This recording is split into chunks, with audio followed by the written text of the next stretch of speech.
It's May 15, Ukraine Media Center confirms starts its operation. My name is Vasil Samokhvalov, and we start our briefing today. Today's guest is Olga Trofimtseva, Ambassador at Large with the Ministry of Foreign Affairs, coordinator of the Exporters and Investors Council. Good afternoon, Ms. Olga. Good afternoon. Good afternoon. The question is simple. Look, the grain corridor, the grain deal. There's a lot of information around it. Russians withdraw the deal, then they renew their participation for some limited period with some remarks. So what is the situation for the time being currently? Now, what is the situation with the grain corridor? Thank you for this question. Today the situation, in fact, within the last week, what we've seen, there was another round of negotiations at the high level in Turkey. And we know they were bilateral and not only bilateral meetings by the representatives of Turkey and Russia on this matter. And the situation globally did not change a lot. We keep getting quite a contradictory information regarding the Great Deal and the possibility of its extension. On one hand, yes, some sources in the Russian government say, or those affiliated with Russian government, affiliated with the process of negotiations, they say that most likely Russia will agree to extend the deal for another 60 days. And it will depend on the progress of negotiations about another package agreement between Russia and the Organization of United Nations.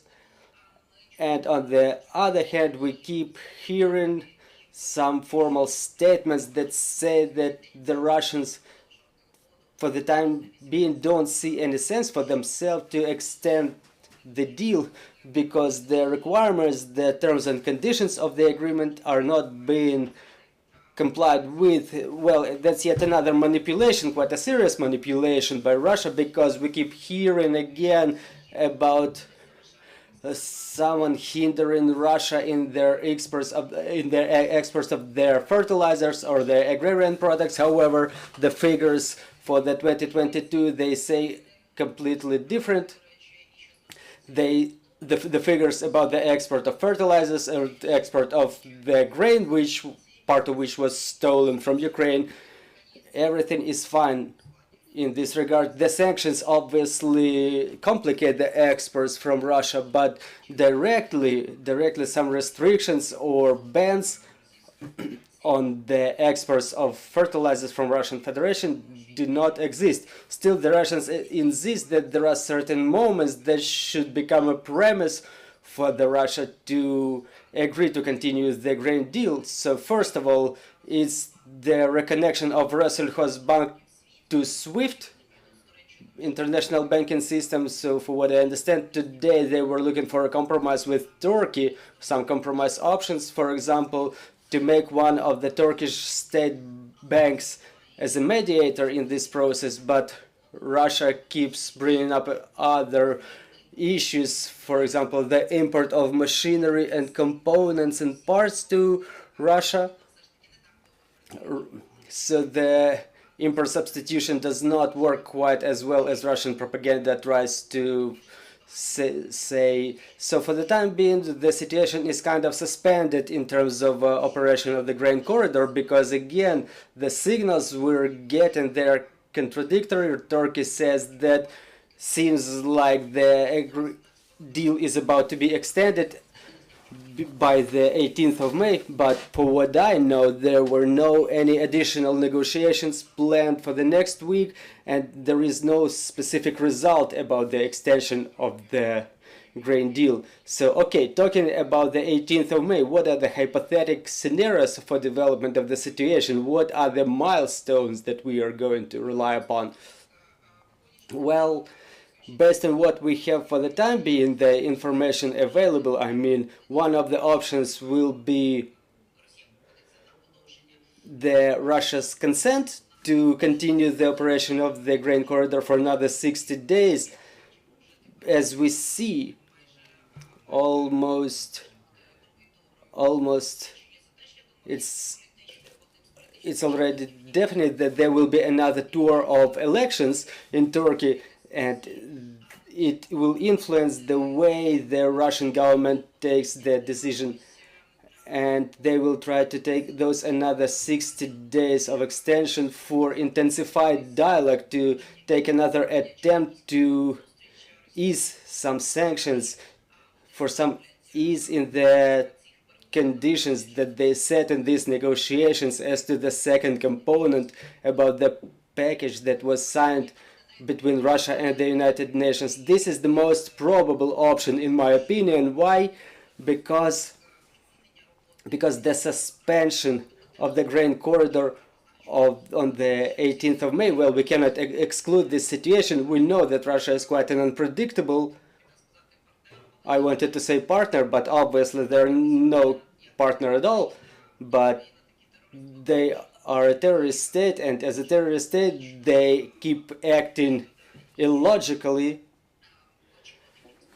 And we may expect some provocations or some negative moments anytime, not regardless of any dates or milestones. So we cannot exclude this negative scenario, but still everybody keeps emphasizing the importance of continuation of the grain deal. Everybody keeps emphasizing it should continue operate for not another 60 days, but as it was stipulated in the basic agreement, for 120 days.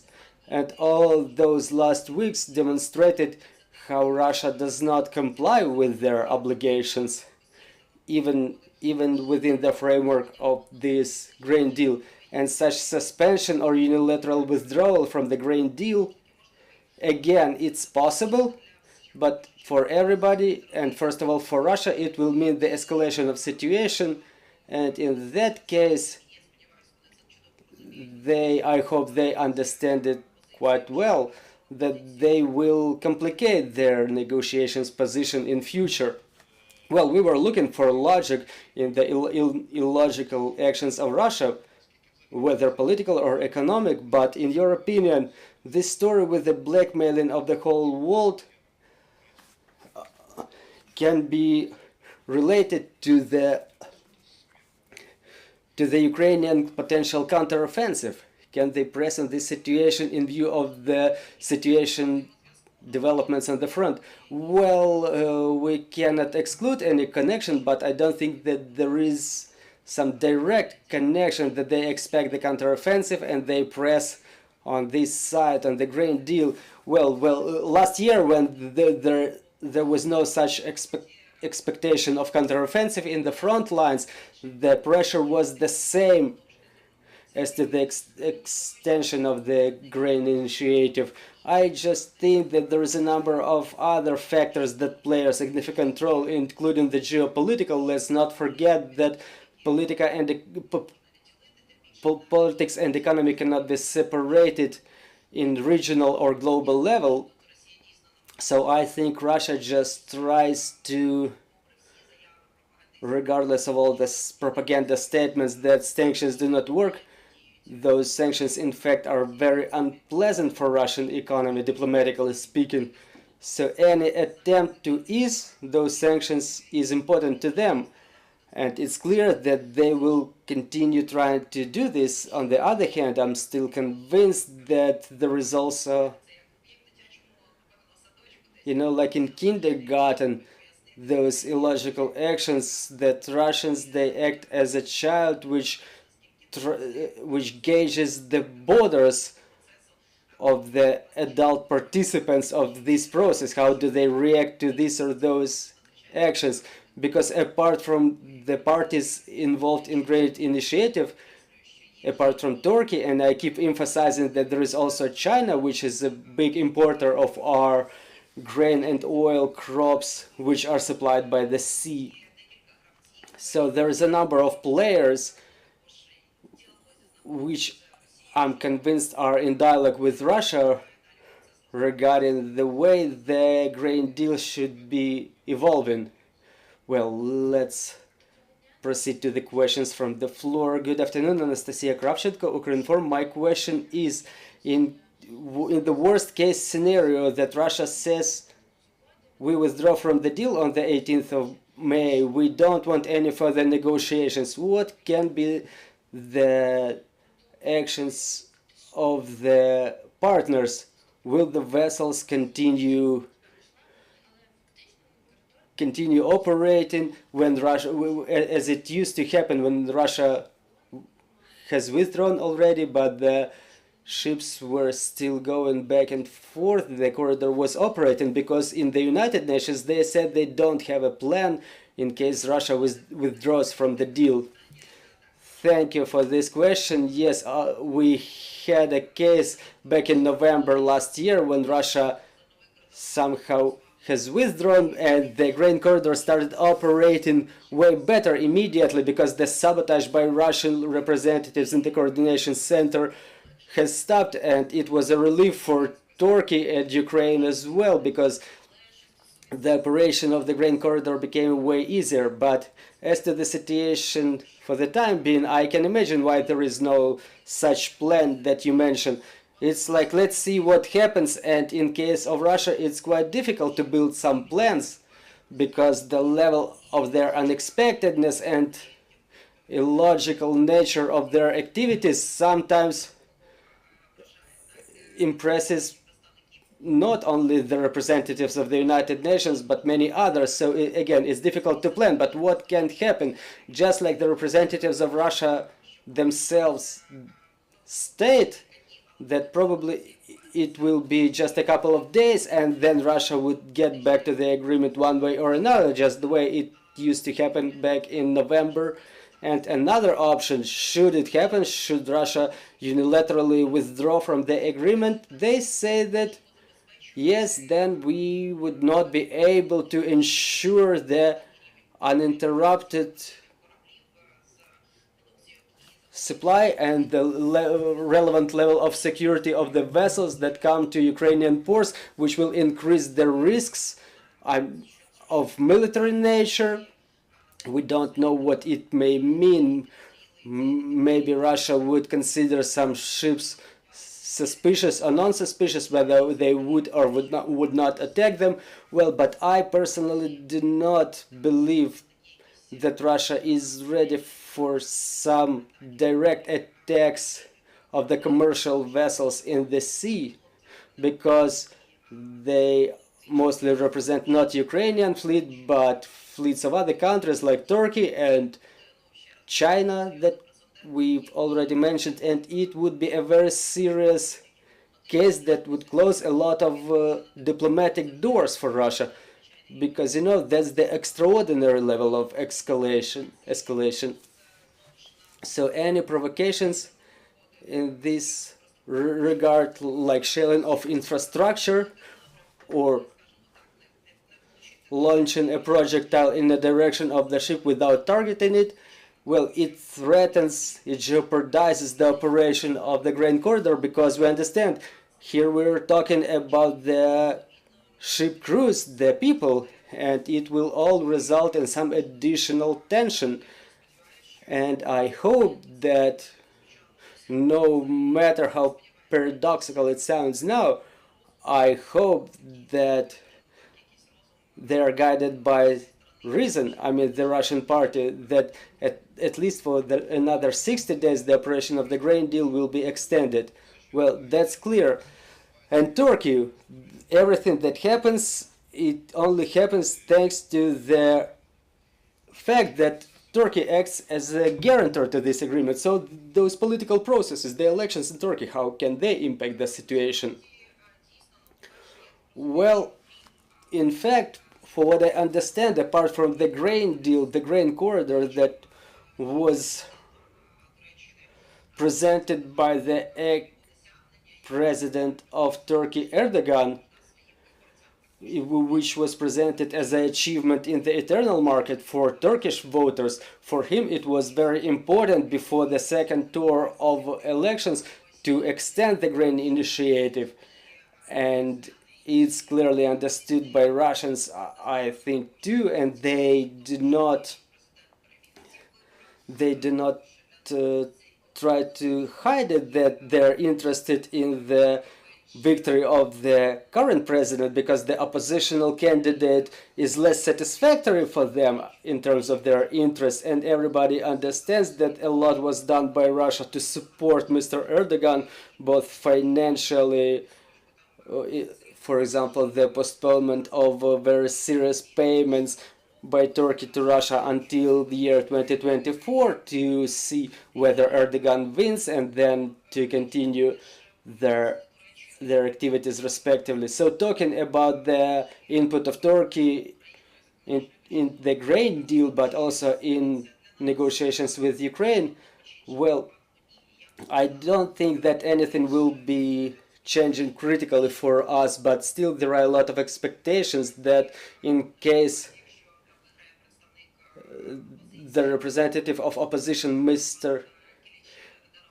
Kılıçdaroğlu, wins the elections, it will redirect to a certain extent or change the foreign policies of Turkey in terms, it will become more pro-Western, and Turkey will become probably more active in the dialogue within the framework of NATO and United Nations and European Union and the United States. So we don't expect any drastic changes, but we keep observing the situation, because this axis of relations, Turkey and Russia, it's extremely important, and the result of the elections will influence those relations.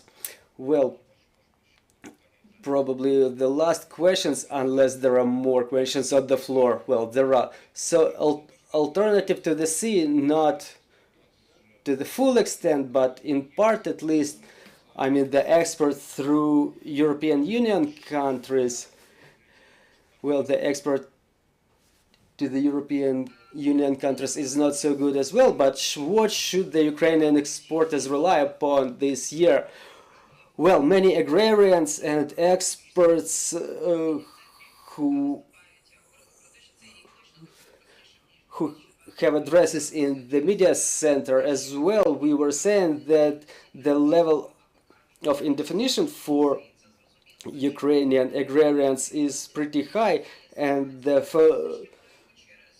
longer the war goes, the more complicated is the situation in the internal market because of the dense mining of the territories, financial complications with the farmers, regardless the supports by the international partners and the government.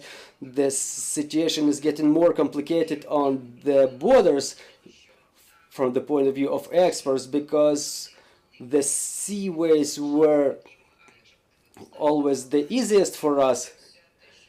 And even looking at the last figures, what we've seen, that even in the view of the slowdown of the grain corridor, still 2.5 tons were exported through the Black Sea ports, and more than 1.4 million tons were exported through the ports of Danube. And on top of that, as you mentioned it right, our exports through the land corridors were quite good as well, through those so-called solidarity ways to the countries of the European Union. So the diplomatic work is underway in regard of the European Union countries, because the resolution of the European Commission is temporary. It's only in effect until the 5th of June, and we are hearing the calls of the ministers of the East European countries to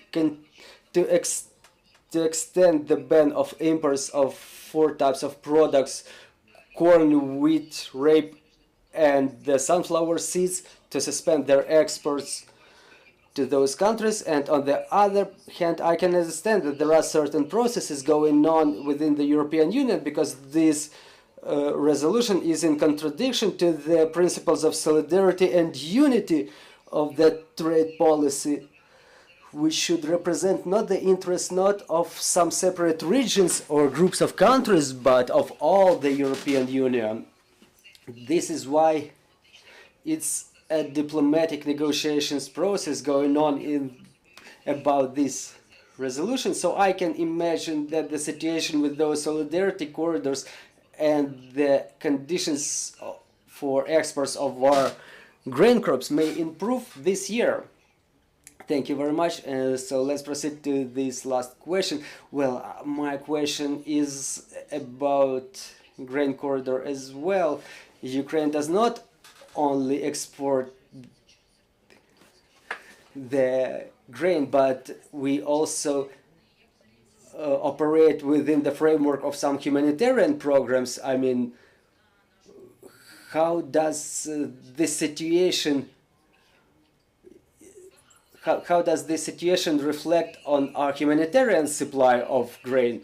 Well, it influences in a bad way, everybody understands it, and during the visit of the President Zelensky to Italy, if I'm not mistaken, one of the ministers of foreign affairs of Italy made a statement that Italy also hopes that and supports the further operation of the grain corridor, because here we're coming to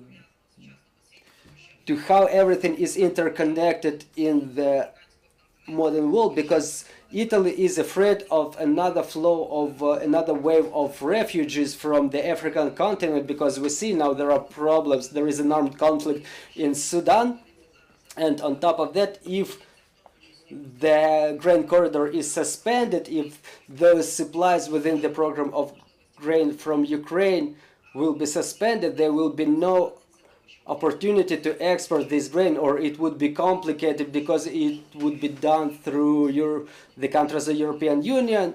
We understand that whether it happens with railway or just automobile transport, it will reduce the amounts of the grain supply. It will influence the humanitarian situation, it will influence the social security, the security situation in the African continent, which depends largely on the humanitarian programs of the United Nations. So this influence would be felt immediately. Those countries, it should be reiterated, Russia, as they say, they try to distort everything, that they say that the grain doesn't really come to Africa, but the figures say completely different thing. A lot of the grain is being supplied through this grain corridor within the framework of Grain from Ukraine program.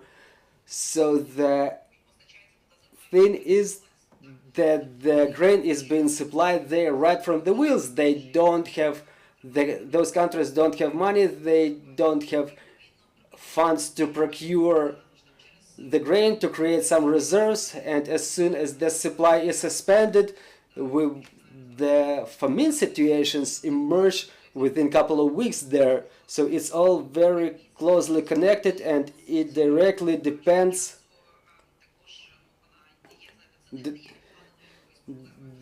on time. It's not a postponed problem. As soon as the operation of the grain corridor is suspended, we see the complication of situations in a couple of weeks in the African countries, and in a couple of weeks or months we see the intensification of the refugees flow to the European countries from Africa.